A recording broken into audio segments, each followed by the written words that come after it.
Yop tout le monde, c'est John, j'espère que vous allez bien. Aujourd'hui les gars, on se retrouve pour une nouvelle vidéo de Sailor Peace. On est à l'épisode 5, j'ai vu que la série vous plaît beaucoup. Donc on va tout simplement continuer. Déjà là je suis devant le PNJ pour acheter une nouvelle épée. C'est l'épée qu'il a entre les mains, là vous allez lui parler parce que j'ai acheté juste avant. Donc vous lui parlez, il y aura un petit truc qui va vous demander s'acheter. Et ensuite vous allez dans épée dans votre inventaire lorsque vous l'avez. Et c'est tout simplement l'épée de Griffon. Donc l'épée de Griffon, c'est une épée qui ressemble à ça, je la trouve magnifique, remplie d'aura, vraiment, elle est incroyable, et vous allez voir les techniques quand on va les tester sur les ennemis. Là je vais voir deux autres PNJ, mais ces PNJ en fait me servent tout simplement à rien, sauf celui-là. Là tout simplement lui il me sert à améliorer mon épée, du coup je l'ai mis B2. Donc je sais pas du tout à quoi ça correspond, je peux mettre de recherche pour en parler plus dans le prochain épisode, mais au moins je l'ai amélioré. Peut-être a fait plus mal, je sais pas. Et lui, c'est souvent pour échanger, je pense que ça doit pour être amélioré des accessoires, mais j'ai pas assez. Donc là, je vais me diriger vers la quête pour pouvoir prendre la toute première quête de l'épisode. Et c'est tout simplement tuer des ennemis. Vous allez voir que je les tue assez facilement, puisque déjà, mon truc pour brocher les ennemis, les one-shot pratiquement. Et là, ça, j'ai compris directement qu'en fait, le tourbillon que je fais et tout avec l'épée, permet de les one-shot. Donc à ce moment-là, je me suis dit, je vais faire que d'utiliser le tourbillon pour en finir pour de bon avec les ennemis. C'est pour ça que après, vous allez me voir l'utiliser que avec ça, même si là, à ce moment-là, je fonce continuer tout à prendre la quête.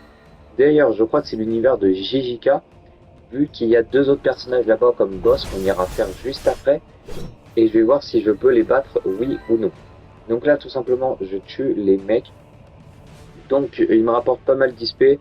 Aussi j'ai trouvé vraiment que je comprenais pas pourquoi j'ai one shot autant, je sais pas si c'est l'épée ou si c'est mes compétences qui sont en plus, mais en tout cas on voit quand même que je suis assez boosté, on pourrait dire, mais je pense qu'il me reste encore des choses à voir, comme par exemple le style de combat, parce que le style de combat classique est sympa, mais je voudrais bien en avoir un nouveau. Et aussi je me suis renseigné par rapport aux quêtes du Haki des Rois, mais c'est pas pour tout de suite, il faudrait plutôt que j'attende la fin de la CI1 pour qu'on commence à s'entraîner pour le Haki des Rois. Ça me permettrait de se donner plus à fond et d'être plus fort. D'ailleurs, je vois qu'on grimpe très vite les niveaux, vu qu'au dernier épisode, j'ai l'impression qu'on était encore à l'île du désert, mais on est déjà à la ville futuriste. Et par exemple, pour l'île du marché, je pensais que c'était une nouvelle île que j'aurais dû faire en vidéo, mais en fait, c'est pas une île que j'en ai besoin. C'est une île avec un boss qui me sert pour le Haki des Rois, parce que j'ai un truc à ramasser sur lui, mais je n'ai rien d'autre. C'est-à-dire que c'est juste des accessoires et tout à récupérer, mais ce n'est pas un boss qui sert à prendre de niveau. Peut-être plus tard, mais normalement dans ce jeu-là, les îles suivent vraiment l'ordre des levels, c'est-à-dire que ils n'ont pas mis les ordres n'importe comment. C'est vraiment l'île sont bien rangées, sont bien catégorisées, qui nous permet d'avancer plus vite et tout simplement de pouvoir se repérer vu qu'on évite de se perdre. Donc là, je prends le parapluie, je prends la personne avec le parapluie, c'est-à-dire que je prends la quête. Et là, tout simplement, aussi les gemmes, j'en ai obtenu beaucoup plus. Je vais vous demander à quoi ça sert, dans quoi je pourrais les dépenser, parce que je sais pas forcément si j'en ai besoin tout de suite ou si je dois attendre, parce que je sais que par exemple pour l'épée j'en ai claqué un peu, parce qu'à chaque fois ils demandent, mais en fait souvent c'est des 600. J'en ai, je crois à la fin de l'épisode j'en ai peut-être 40 000. Bon, j'en fais quoi des 40 000, vous voyez, si c'est que 600, il va m'en rester 30 000 facilement, même si j'en utilise 10 000. Mais je pense que plus tard j'en aurai besoin de très grosses quantités. Donc là je fonce pour reprendre la quête encore. Je farm également l'argent, même si au final il me donne pas beaucoup, mais je trouve que en fait j'ai fait bugger un peu le truc des gains, puisque vu que je fais que de les tuer, bah en fait ça me redonne. D'ailleurs le bois me sert aussi par exemple pour l'amélioration de l'épée, j'en avais besoin, et la quête se termine level 4000, donc là j'aurai encore 700 levels à prendre, mais je vais pas tous les prendre pendant la vidéo, vous verrez qu'avant je vais faire une mini ellipse pour pouvoir passer. J'ai pratiquement 700 000 d'HP, c'est énorme, je fais 1 million de dégâts, pratiquement 2 d'ailleurs. Et là je peux voir tout simplement, alors si jamais vous demandez c'est quoi les vaisseaux maudits et tout, c'est les boss qui sont derrière moi.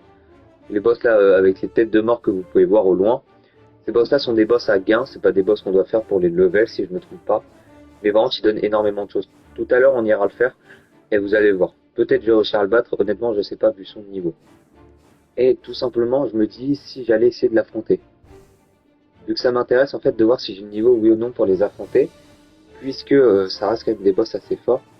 Donc là je fonce pour reprendre la quête. Et oui, c'est pas tout de suite qu'on va aller les faire, mais dans pas longtemps on va essayer d'aller les faire pour en avoir finir pour de bon.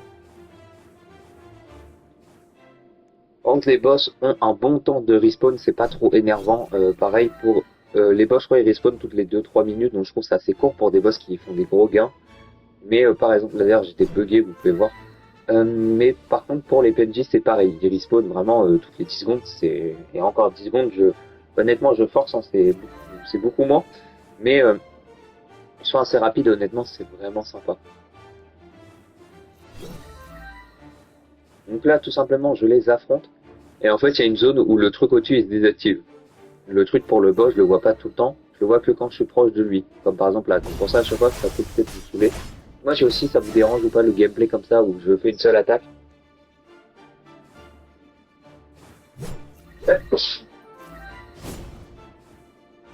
Donc tout simplement je continue.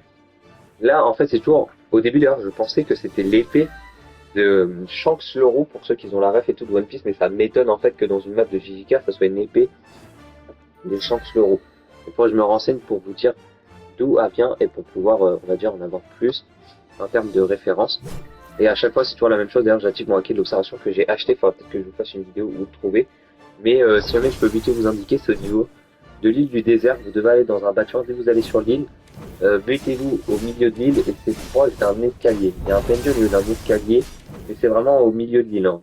C'est pas forcément vers le milieu, mais on n'est pas non plus trop sur les côtés en fait. Je vous dis, c'est pas très très dur à essayer de savoir où c'est. Donc là je continue, c'est toujours la même chose, hein, ça reste... L'avantage par exemple de Sailor Peace, c'est qu'on forme assez vite les niveaux. Donc c'est vraiment l'avantage. Là j'ai trouvé tout simplement... D'ailleurs, est-ce que vous pouvez me dire juste le deuxième truc mythique que j'ai trouvé? Je n'arrive pas en fait à savoir ce que c'est. Et là, honnêtement, les récompenses, vous allez les voir, mais très rapidement, parce qu'en fait, je fais que de gagner des récompenses. Et aussi, je vais tout simplement ouvrir des coffres pour vous, pour tous, pour en voir si j'ai de la chance ou pas. Et c'est pas dit que j'ai beaucoup de choses. Donc là, j'ouvre les coffres, j'ouvre aussi le coffre mythique. J'ai rien d'avoir de fou. Par contre, j'ai toujours le truc violet et je sais pas à quoi ça sert. Bon les gars, tout simplement on est au boss, mais avant, comme je vous l'ai dit tout à l'heure, je voulais tester est-ce que je pouvais oui ou non battre le boss. Et au final, en esquivant bien, il me fait absolument pas mal. Réellement, il me met très peu de dégâts pour un boss de son niveau. Non, il est censé me faire beaucoup plus mal, mais en soi il me fait pas très mal puisque j'arrive facilement à le battre et surtout à lui faire mal. Donc là je continue à bien l'attaquer et tout simplement si on regarde bien, je lui fais beaucoup de dégâts. Donc j'ai réussi à le tuer, il avait près de 2 millions d'HP. Donc c'est bien. Donc maintenant on passe tout simplement au vrai boss que je dois affronter, pas au boss on va dire un peu bonus. Et en fait je vais faire que de one shot le boss Panda. Comme vous voyez c'est pas un boss qui est dur, c'est plutôt un boss facile vu que c'est un boss tout simplement de ma zone, mais en plus grâce à mon truc légendaire je peux farmer plus rapidement. C'est aussi une chose qui a un avantage vraiment très fort. En tout cas, si vous savez d'où vient l'épée, et précisément un peu plus sur l'île, si vous avez des petits trucs ou quoi à dire par rapport à l'île, ça serait avec plaisir. Là, j'ai décidé tout simplement de sortir l'épée et de me dire, on va s'attaquer au deuxième. Donc là, je plante l'épée dans le sol, et je fais toujours les mêmes attaques. Donc, tout simplement, j'attaque l'ennemi, et ces boss-là sont absolument pas durs à battre. Vu qu'en fait, ils ne font pas trop mal, mais quand, parce que je les avais fait, mais il y a très longtemps, c'est quand j'étais encore à la toute première et je les avais fait hors vidéo, ils m'avaient one shot, c'est-à-dire qu'à peine je rentrais dans le périmètre, ils me tuaient. Donc je pense que ça serait drôle un jour d'aller tout simplement, peut-être dans le prochain épisode, je commencerai la vidéo dans l'île de Madara, pour que vous voyez à quel point Madara peut me supprimer. C'est pour vous dire à quel point il est boosté, on va dire. Donc vraiment, c'est un truc assez dur, mais il faudrait que j'y arrive. Je pense que j'ai le niveau pour affronter Madara, pas pour le battre. Le battre, je pense pas, vu que même des personnes qui sont dernières Iessiens galèrent contre Madara alors que c'est leur niveau. Je pense que moi, littéralement, je ferai rien. Après, j'ai beaucoup... l'épée fait vraiment mal. Mais je pense essayer aussi d'ailleurs de trouver où on achète des styles de combat. Mais ça, pour l'instant, je n'arrive pas à retrouver, vu qu'il n'y a pas de vrai PNJ qui parle de style de combat. Bon, là, je vais continuer à farmer le même boss. C'est assez important de toujours faire le même. Et surtout, je vous conseille à chaque fois que vous finissez une île, à chaque fois que vous pouvez passer à la prochaine île, faites 2-3 fois le boss de votre île avant de passer à la prochaine. Au moins, vous aurez quelques niveaux supérieurs. Ça permettra toujours d'avoir, même si c'est que quelques points, d'avoir un peu plus d'avantage sur l'ennemi, sur l'autre boss, ce qui vous permettra d'être plus fort en fait. C'est vraiment un avantage que je vous donne. C'est un conseil que vous pouvez prendre honnêtement. Et là, je vais tout simplement accepter trade. Mais en fait, le mec va rien me donner. Donc, je voulais quand même le mettre et tout dans la vidéo. Je donne plein de trucs pour faire genre.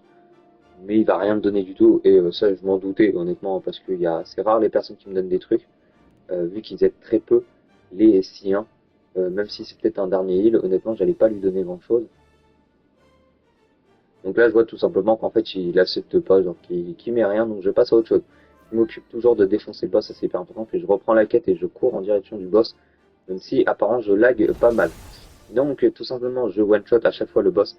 Carrément à la fin dites-vous j'en ai marre, je l'ai même pas fini à 100%, je finirai hors vidéo pour pouvoir le finir à un autre moment. Bon les gars, tout simplement je voulais vous montrer quelques PNJ qui étaient sur les toits. Donc à chaque fois j'essaie de leur parler et de voir ce qu'ils peuvent me donner.